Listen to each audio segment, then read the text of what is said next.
Good morning once again student and welcome in accountancy class of 9th October 2020. This is video number 2 and we have just finished example number 6, illustration number 6 I think.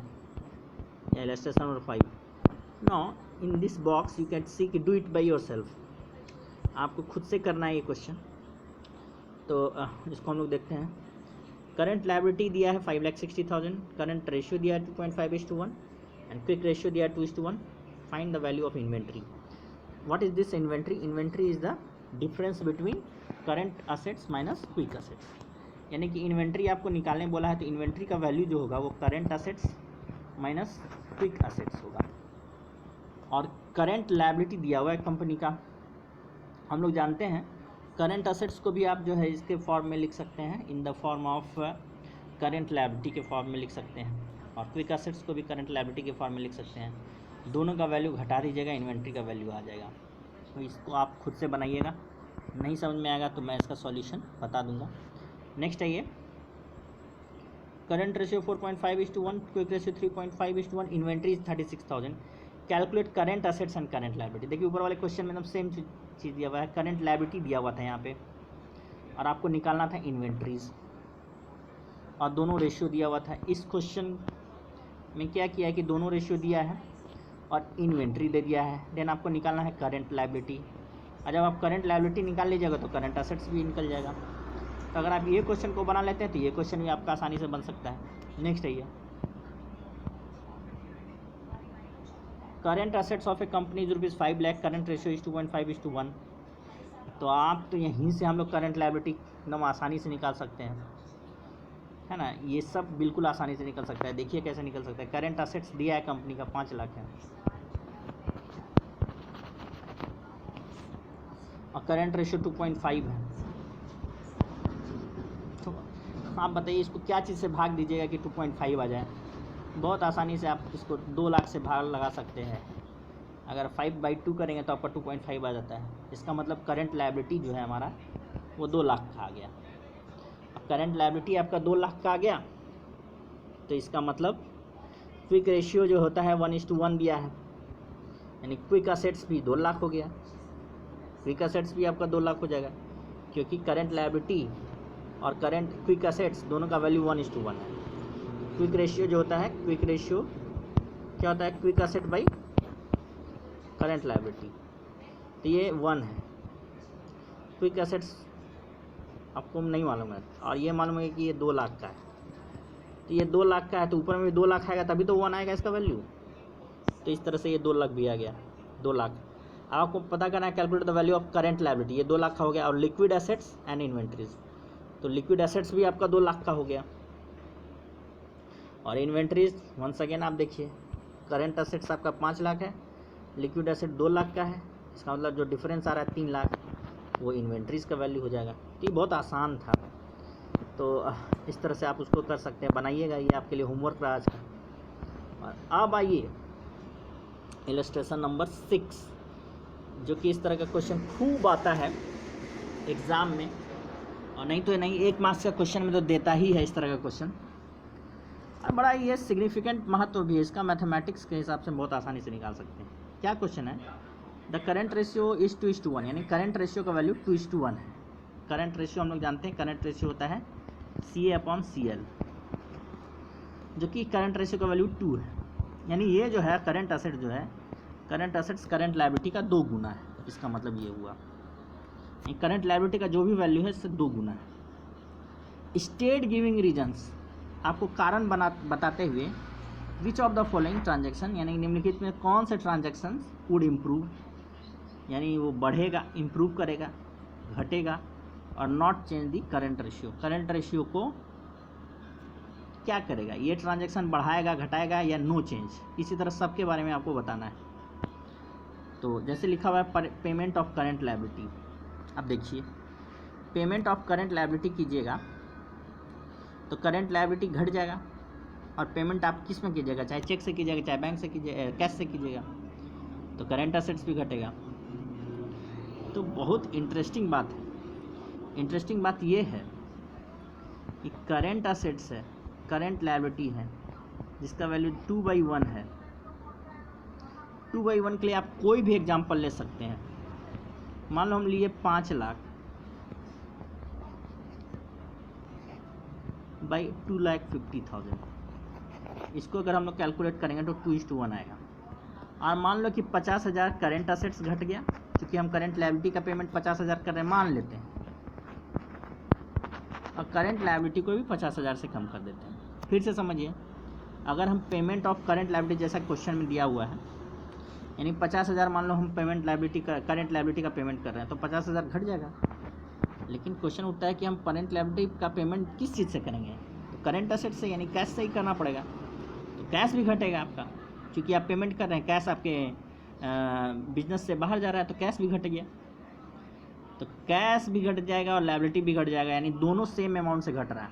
अब ज़रा देखिए, पहले इसका value 2:1 था, यानी कि अगर हम लोग 50,000 नहीं माइनस करते हैं, यानी ये चीज़ नहीं करते हैं, तो इसका वैल्यू 2:1 था। इसको आप 5 लाख अपॉन 2,50,000 कीजिएगा तो 2:1 में आएगा, 2:1 आएगा। लेकिन आप जब दोनों में 50,000 माइनस कर दीजिएगा तो एक का वैल्यू 4,50,000 आ जाएगा, दूसरे का वैल्यू आ जाएगा 2 लाख। आप ज़रा इसका रेशियो निकालिए, तो 45/20 आ रहा है। 45/20 यानी 2:1 से ज़्यादा है ये आ रहा है 2.25:1, 2.25:1 आ जाएगा। तो इससे क्या हो रहा है, आप देख रहे हैं कि जब हम लोग पेमेंट ऑफ करेंट लायबिलिटी करेंगे, यानी कि करेंट असेट्स और करेंट लायबिलिटी दोनों सेम अमाउंट से घटेगा, दोनों सेम अमाउंट से घट रहा है। और अगर करंट रेशियो 2:1 है और दोनों सेम अमाउंट से हम लोग घटा दे रहे हैं, तो जो है 2.25:1 आ जा रहा है। इसका मतलब ये इम्प्रूव करेगा। ठीक है, तो चलिए इसका उदाहरण आपको दिया है। इसमें भी वही चीज़ किया कि आप एक एग्जांपल लिया है, इसको 50,000 माना है, इसको 25,000 माना है, तो इसका रेशियो 2:1 आएगा, और उसी तरह घटा के देखा है। देखिए पहला क्वेश्चन में हम लोग क्या किए, इम्प्रूव आया आंसर, क्योंकि दोनों सेम अमाउंट से आपका माइनस हो रहा है। जैसे इस एग्जांपल में क्या है कि 10,000 दोनों तरफ से माइनस किया है, 10,000, तो 50 से अगर हम लोग 10,000 माइनस करेंगे तो 40 आएगा, और 25 से अगर 10,000 माइनस करेंगे तो 15 आएगा, और 40/15 का आप रेशियो निकालिएगा तो 2.67 आता है। तो इस तरह से ये इम्प्रूव कर जाएगा। मेरे ख्याल से आपको समझ में आ गया होगा। नेक्स्ट हम लोग चलेंगे बी नंबर में। आइए, परचेज गुड्स ऑन क्रेडिट। जब हम लोग गुड्स खरीदते हैं तो ध्यान दीजिए, स्टॉक भी बढ़ेगा, यानी इन्वेंट्री बढ़ेगा, और क्रेडिटर यानी जो करंट लायबिलिटी दोनों बढ़ेगा, सेम अमाउंट से बढ़ेगा। तो आप देखिए, आप मान लीजिए इस बार एग्जांपल लीजिए 2 लाख बाई 1 लाख का, मान लीजिए कि आपका 2 लाख का करंट असेट्स है, 1 लाख का करंट लायबिलिटी है, तभी 2:1 आएगा। 2:1 आएगा, ये आपको ध्यान रखना है कि ऑलवेज 2:1 आना चाहिए, जो भी आप एग्जांपल ले रहे हैं। अब आप इसमें जो स्टॉक खरीदिए 20,000 का, तो 20,000 इसमें जोड़ दीजिए, ऊपर भी जुट गया 20,000, नीचे भी 20,000 से आपका ऐड होगा, क्योंकि आपने जो है लायबिलिटी जो है बढ़ाया है, यानी उधार खरीदा है। तो अब इसका वैल्यू हो गया 2,20,000 अपॉन 1,20,000, तो ये 0 कैंसिल हो गया, और ये आप वैल्यू निकालिएगा तो ये आएगा 11/6। तो इसका वैल्यू आप देखिए कितना निकलता है। 11/6 का जो भी वैल्यू होगा वो 2:1 से कम होगा, 2 से कम होगा, क्योंकि 6 2 12 होता है।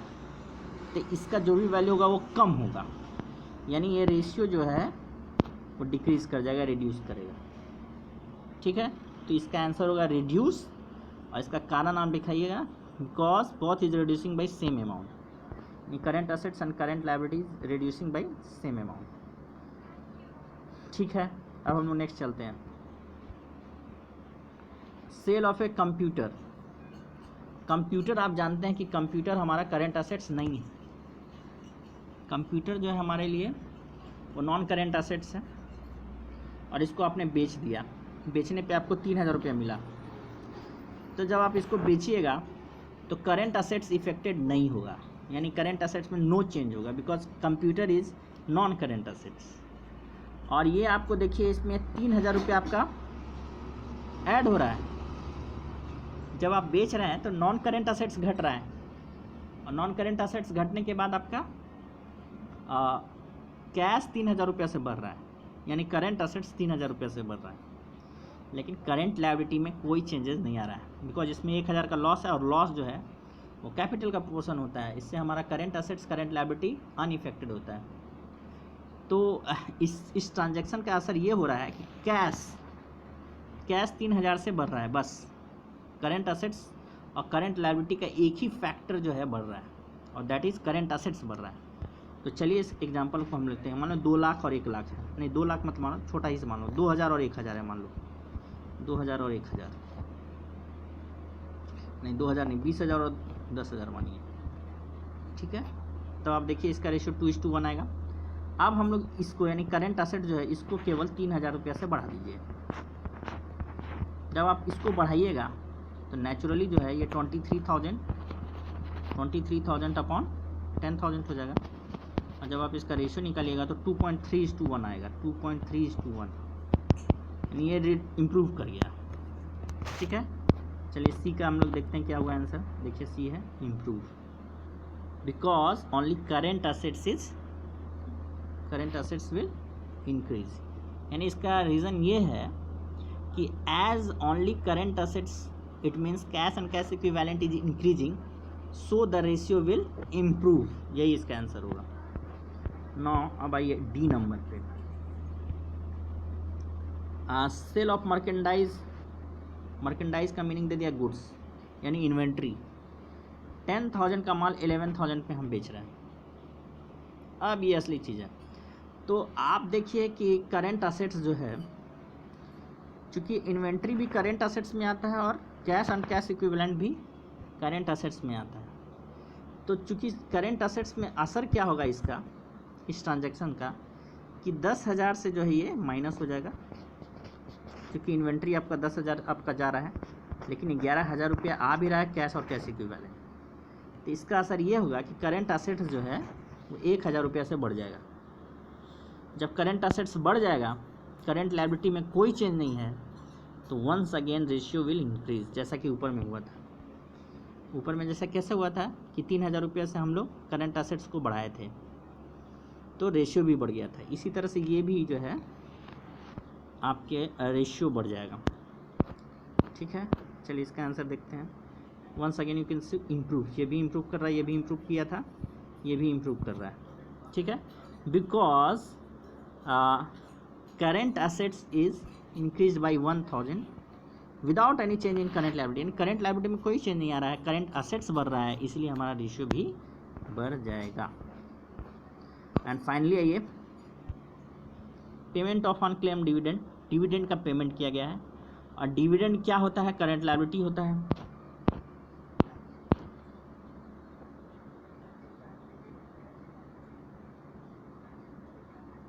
यानी करंट असेट्स और करंट लायबिलिटी दोनों जो है वो घटेगा, ठीक है।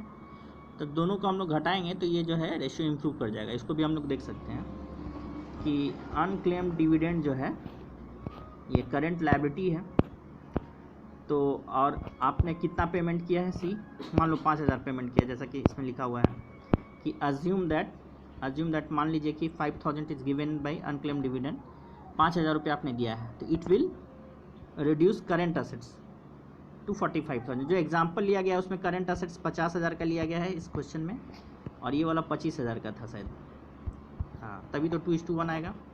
तो इसको 5,000 से हम लोग घटा दिए हैं, बिकॉज हमने 5,000 रुपया दे दिया है। और एंड अनक्लेम्ड करेंट लायबिलिटीज को भी 5,000 से आप घटा दीजिए, यानी करेंट असेट्स भी घट गया, करेंट लायबिलिटी भी घट गया।